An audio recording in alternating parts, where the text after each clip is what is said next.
Zdravko Maric, welcome. Thank you very much.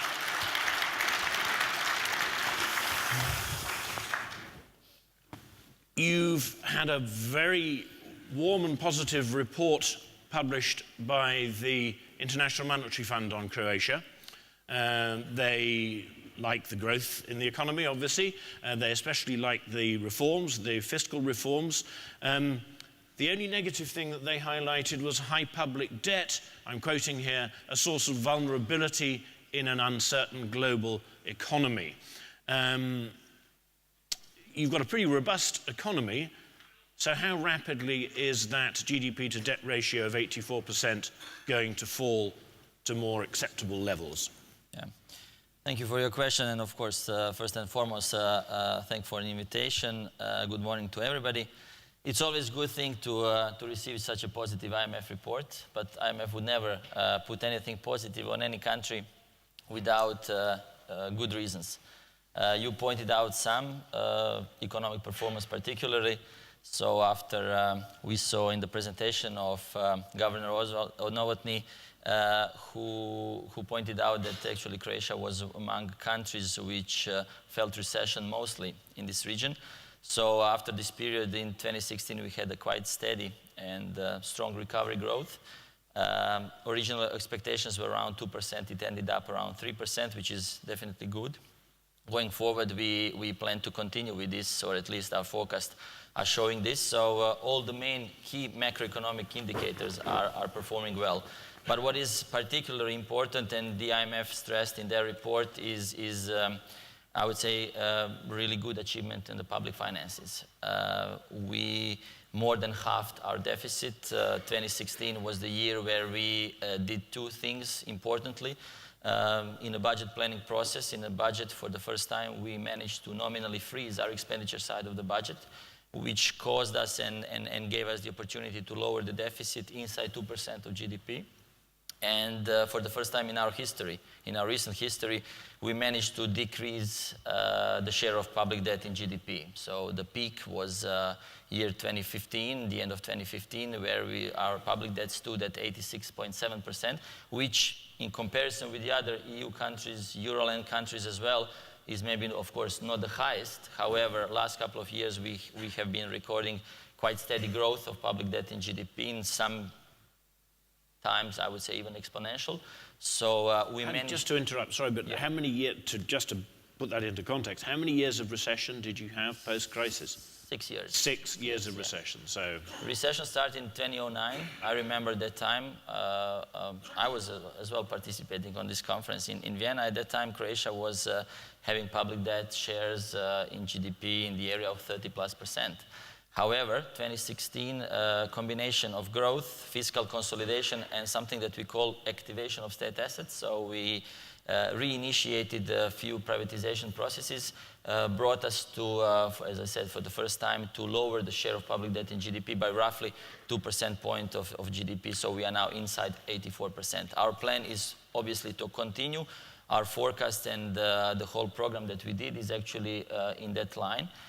For this year, for 2017, our deficit target is 1.6% of GDP, which, taking into account the share of interest payments that we are servicing per year, we are in the primary surplus of around 2%. So this negative snowball effect in terms of the public debt is in a way vanishing, but obviously with the participation of this privatization and other receipts, definitely our plan is to lower our share of public debt further on. And you're going to venture a figure. I'm going to ask you for a figure for when we meet a year from today. Sure. What will it be?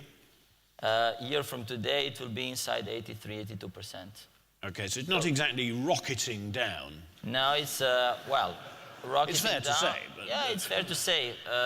You have the clause in the Growth and Stability Pact which says that obviously if you are beyond this 60%, so famous Maastricht criteria, that you are supposed to lower your public debt in GDP by 1/20 of the difference between 60% of your current public debt in GDP, which is between 1 and 1.5%, and we are planning to go down by 2.5%. Well, but this is conservative forecast. 2.5 percentage 2.5% or 2.5 percentage points? 2.5 percentage points of GDP Okay. down. Well, I'm glad somebody respects the Maastricht criteria. That's very good. Yeah. Positive news. Talking about debt, the recovery of the Croatian economy in the last couple of years seems to have been almost in spite of the banking system. And the banks are pretty well capitalized, they're liquid, but it's a credit-less recovery. The banks aren't lending anything. So the recovery is happening, the economic growth is there, but it isn't being fueled by bank credit. I wonder why. What is holding the banks back? Is it NPLs? Is it foreign ownership? Is it something else? And what can you do about it? Or what can they do? What can they do about it? Well, you are right. There is also another eternal question, economic growth and credit growth, which leads to another. I think that in our case, and after quite strong and long period of recession, it's clear that in our case, economic growth leads to higher credit growth. So obviously this economic recovery has been done without some kind of a strong credit growth. You are right in a way that obviously the share of NPLs and the whole situation in the economy caused banks to be, I would say, less risky appetite and obviously a reluctant bit to some kind of a strong credit activity. But I think banks will be there because obviously for tango you need two. So on the other hand, it's not only supply side but also demand side. With the recovery, there will be more and more projects coming on.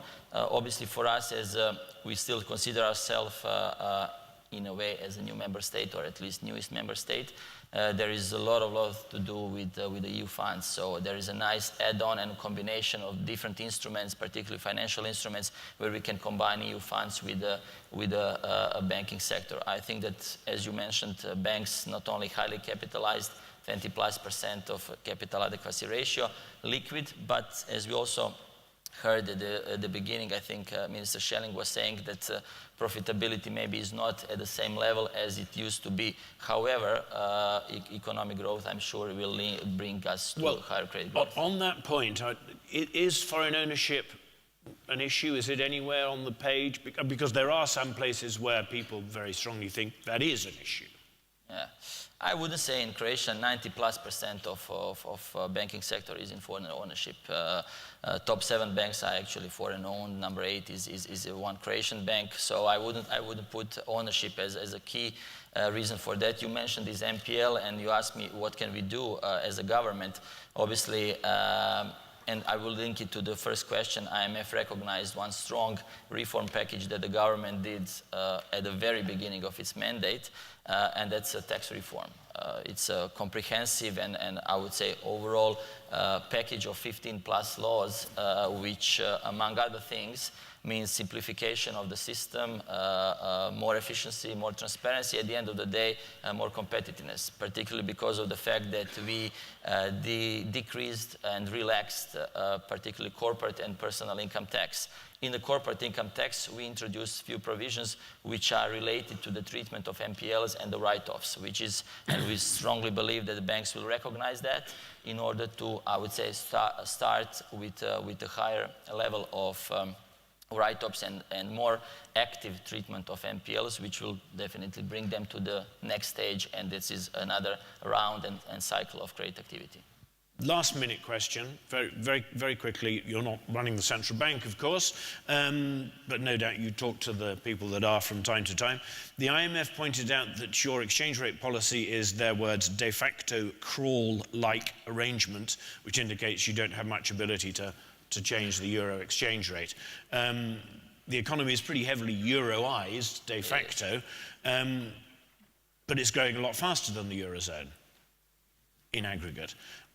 Is that a problem on the monetary policy side?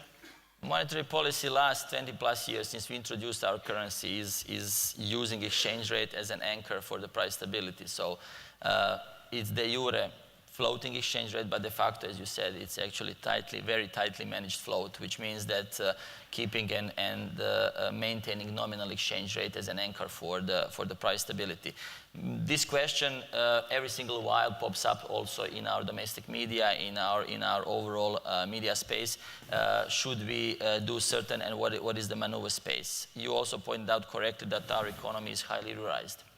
So there are a lot of arguments, pros and cons. However, we and the monetary policy and the national banks think that there are more arguments in maintaining this exchange rate.